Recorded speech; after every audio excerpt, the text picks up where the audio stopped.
Hi, everyone. Welcome to chapter 15. We're going to discuss managing communications today. And I want to point out that we are covering the last chapter in this class. And tomorrow is the exam. The exam is the same time as it was the last week in terms of time duration, and it's the same format. So you have the same thing to look forward to in terms of questions, in terms of duration, in terms of length of time that you have to complete the exam. Let me finish chapter 15, and then we can basically post the rest of the chapters if I haven't done so yet, and then we move on to the exam, and you'll see it tomorrow like we did the last time.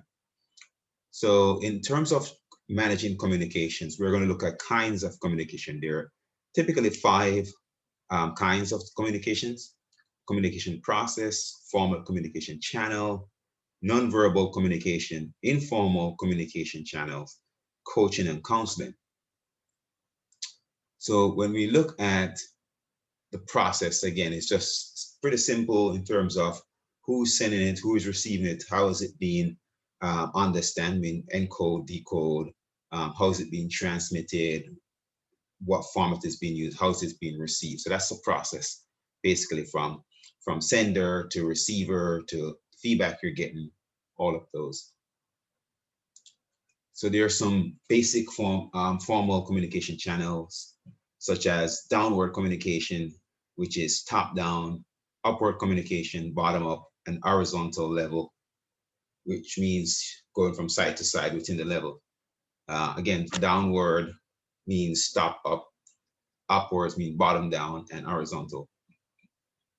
We can improve communication processes and communication, they improve it by decreasing reliance on downward communication, increase chances for upward communication, encourage much greater use of horizontal communication, and be aware of communication problems.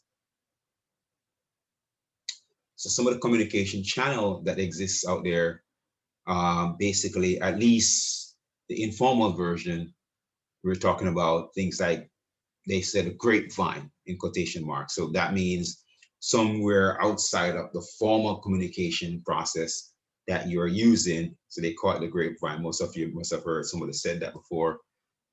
Usually is accurate. So the information is usually basically make sure that it's timely. The senders seek feedback, and accuracy can be verified. So you want to make sure of these things when we're talking about outside the formal communication processes.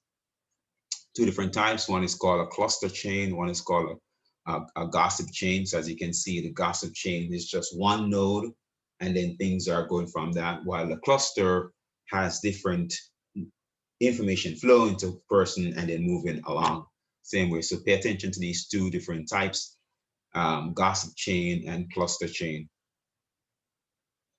How we manage the grapevine, the organizational grapevine. So the argument is, don't withhold information from it, don't punish those who use it, embrace the grapevine, and keep employees informed and use a source of information.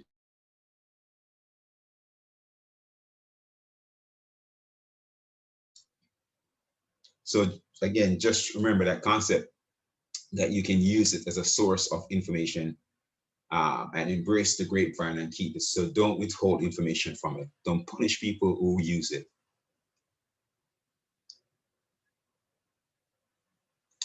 So there's different type of communication, such as coaching and counseling. So coaching is communicating with someone for the direct purpose of improving the person's performance, while counseling is communication with someone about non-job related issues.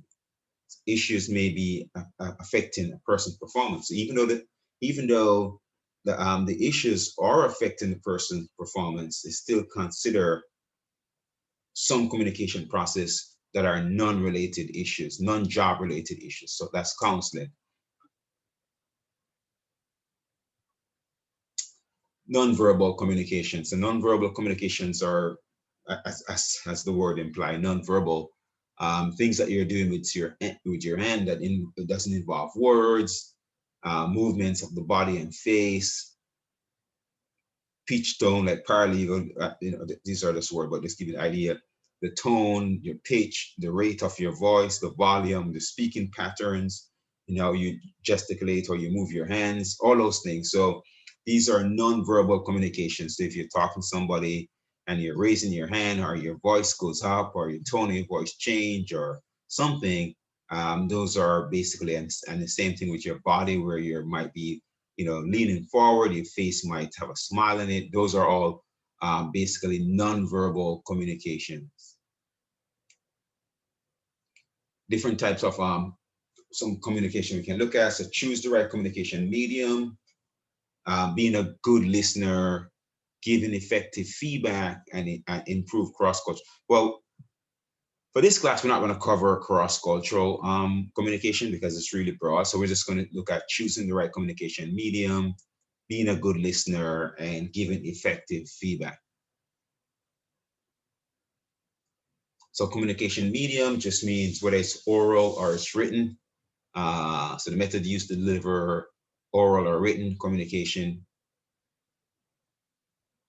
Listening, so are you hearing the person versus listening to the person? Are you an active listener? Are you do you empathize with the person when you're listening to them? So these are the ways that you think about basically listening. To become an active listener, the thing, try to clarify the responses, such as asking questions to clear up ambiguities, paraphrase responses, so you can restate something when somebody asks a question or somebody's speaking. You can summarize a response or summarize the responses. Basically, review the speaker main points by summarizing the responses. Empathetic leader or listening is showing your desire to understand, like listen first, talk about what is important to the person. So listen to them first, talk about it, reflect on feelings, like focus on the emotional part of the message more than just restating the words. So again, it's just trying to empathize with the listener by reflecting on their feelings and showing desire to understand what they're saying. Give feedback. There are constructive feedback and destructive feedback. So there are two types, constructive and destructive. As the word implies, giving constructive feedback is giving immediate feedback, making feedback specific, make feedback problem oriented. So focus on behavior, not personality. So again, focus on behavior, looking at how you can control the behavior. Don't delay the feedback. Discuss performance while it's you remember it. The memory is vivid. You're right there, like 2 days, 3 days after.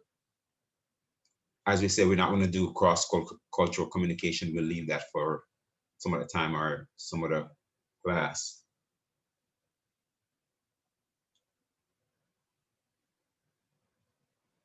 Managing communication in the organization. So you try to improve communication, try to get the message out, try to improve the reception as well. So they get the message out in different formats in today's online, different form of online portal that are used, discussion boards, all these things that are used, voicemails. So you try to improve the reception by using different tools, company online survey, blogs, text if it's possible, informal meetings, surprise visits.